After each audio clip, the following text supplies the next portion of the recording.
আসসালামু আলাইকুম। নয়া দিগন্তের টপ নিউজে আপনাদের স্বাগত জানাচ্ছি আমি শাহানা জাহান।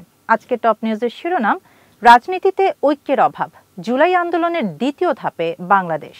জুলাই সনদের স্বীকৃতি প্রশ্নে এতদিন আড়ালে চলা রাজনৈতিক টানাপোড়েন এখন প্রকাশ্য সংকটে রূপ নিচ্ছে।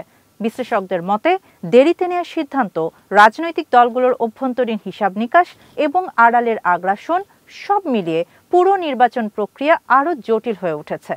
ভারতের ভূমিকা নিয়েও অভিযোগ আছে। তারা ইনক্লুসিভ নির্বাচনের নাম করে হাসিনাকে পুনর্বাসনের চেষ্টা করেছে। আর জুলাই আন্দোলনের রক্তক্ষয়ী স্মৃতি তখনও টাটকা থাকায় রাজনৈতিক দলগুলো দ্রুত ঐক্যমতে পৌঁছাতে পারেনি। কিন্তু সময়ের সঙ্গে সঙ্গে টকশো ও মিডিয়ায় একটি বয়ান তৈরি হয়, ক্ষমতায় যেতে পারলেই সব সমস্যার সমাধান। এদিকে মামলার রায়ের আগেই বাড়ছে ককটেল বিস্ফোরণ, বাসে আগুন এবং রাজনৈতিক বক্তব্যে হুঁশিয়ারি পাল্টা হুঁশিয়ারি। অন্তর্বর্তী সরকার বলছে আওয়ামী লীগ নির্বাচন বানচাল করতে পারবে না। আইনজ্ঞ ইকতেদার আহমেদ মনে করেন রাজনৈতিক দলগুলো ঐক্যবদ্ধ সিদ্ধান্ত নিতে ব্যর্থ হয়েছে। তিনি বলেন, সরকার 3 দলের প্রস্তাব মেনে নিলেও সত্যিকারের সমঝোতা নেই। সমঝোতা না হলে নির্বাচনের সম্ভাবনা তিনি দেখছেন না। সুপ্রিম কোর্টের আইনজীবী আবু হেনা রাজ্জাকি বলেন, জুলাই আন্দোলনের পর সঠিক সিদ্ধান্তে বিলম্ব হওয়ায় পুরো প্রক্রিয়া ব্যাহত হয়েছে। তার মতে শুরুতেই গণভোট হলে এত জটিলতা তৈরি হতো না।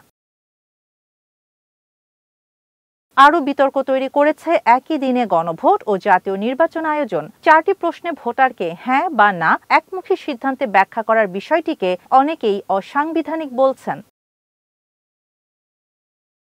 রাজ্জাকির মতে বাংলাদেশ এখন জুলাই আন্দোলনের দ্বিতীয় ধাপে প্রবেশ করছে। তিনি মনে করেন হাসিনার পতন ছিল প্রথম বিজয়, কিন্তু সামনে আরও টার্নিং পয়েন্ট আছে। 17 নভেম্বরের রায়, সেনা সদস্যদের ট্রায়াল এবং দেশে ছড়িয়ে থাকা অস্থিরতা পরিস্থিতিকে আরও জটিল করছে। তরুণদের বারবার রাজপথে নামা নিয়েও সমালোচনা রয়েছে। বিশ্লেষকদের অভিযোগ, রাজনৈতিক দলগুলো ক্ষমতার হিসাব নিকাশে ব্যস্ত, কিন্তু ত্যাগ স্বীকার করা তরুণদের জন্য তাদের তেমন দায়বদ্ধতা নেই।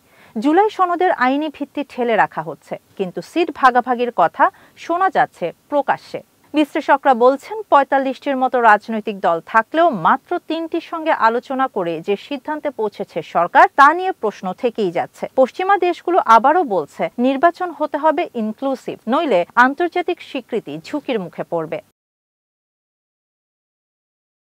সব মিলিয়ে নতুন করে প্রশ্ন, এর সমাধান কোথায়? ইকতেদার আহমেদ বলছেন, রাজপথে চাপ বাড়লে সমাধান দ্রুত আসে, কিন্তু শেষ পর্যন্ত সমঝোতা ছাড়া কোনো পথ নেই। সরকার যে সিদ্ধান্ত নিয়েছে, রাজনৈতিক দলগুলো যদি তা না মানে, তাহলে সংঘাত অনিবার্য।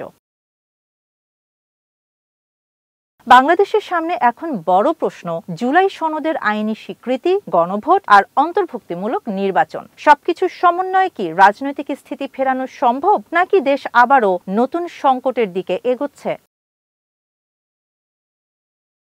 শাহানা জাহান, নয়া দিগন্ত।